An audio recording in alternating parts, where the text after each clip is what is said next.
जी हाँ, ज़ाफ़रान की काश्त गर्म तरीन इलाकों में भी मुमकिन है। वो शहर जहाँ गर्मियों में दर्जा हरारत 45 डिग्री सेंटीग्रेड से बढ़ जाता है, वहाँ भी ज़ाफ़रान की कामयाब काश्तकारी की जा सकती है। बस ज़रूरत है तो चंद एहतियाती तदाबीर अपनाने की। फिर देखें, नर्म नर्म घास नुमा रेशों से जामनी रंग के सोने से भी महंगे कितने फूल खिलते हैं। नए आने वाले दोस्तों से गुजारिश है कि चैनल को सब्सक्राइब करें ताकि मज़ीद मालूमाती वीडियोस आप तक बर वक्त पहुँच सकें।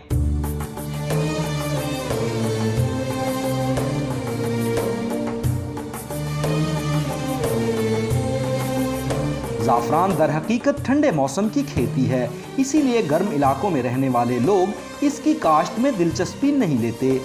वजह भी माकूल है कि मार्च के महीने में जब गर्मी की शिद्दत बढ़ती है तो ज़ाफ़रान की फसल को हिद्दत से बचाना किसान के लिए बड़ा मसला बन जाता है। लेकिन घबराने की कोई ज़रूरत नहीं, इस मसले का हल आपको अभी बता देते हैं। मार्च के महीने में दर्जा हरारत 30 सेंटीग्रेड से बढ़ते ही खेत में नजर आने वाली ज़ाफ़रान की नरम नाजुक पत्तियां गर्मी से जल जाती हैं। बज़ाहिर तो ये एक बड़ा नुकसान नजर आता है, लेकिन ये तबाही सिर्फ ज़मीन के ऊपरी हिस्से पर होती है, जबकि ज़ेरे ज़मीन कुदरत नए हीरे तराशने में मसरूफ़ होती है। अब तक ज़ाफ़रान के बल्ब अपने बच्चे पैदा कर चुके होते हैं और अब सही वक्त है कि फसल अपनी नशो नुमा का अमल मुकम्मल करे और नए पैदा होने वाले बच्चे तंदुरुस्त व तवाना हों। ज़ाफ़रान को गर्मी से बचाने के लिए फरवरी के आखिर में ही इक़दामात शुरू कर दें। आखिरी गोडी के बाद खेत में खुला पानी लगा दें और जड़ी बूटियों को उगने दें। ये जड़ी बूटियाँ ज़ाफ़रान को काफ़ी हद तक गर्मी से बचाएंगी।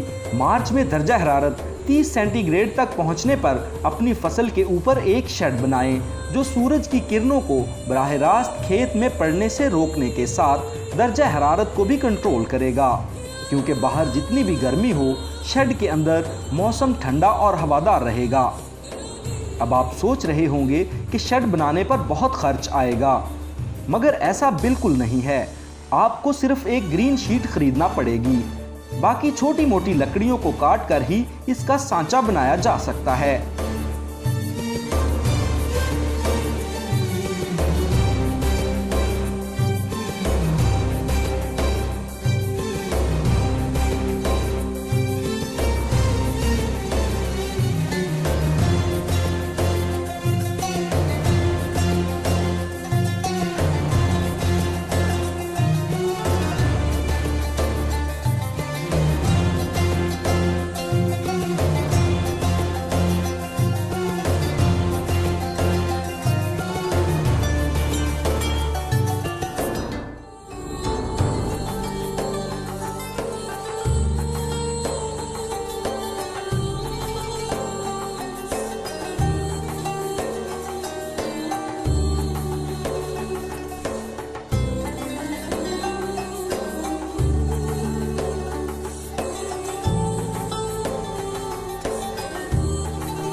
शेड बनाने के बाद आप देखेंगे कि मौसम की शिद्दत आपकी फसल पर बहुत कम असरअंदाज होगी और शदीद गर्मी में ठंडी जगह देखकर कई तितलियां भी आपके शेड में मंडलाने लगेंगी।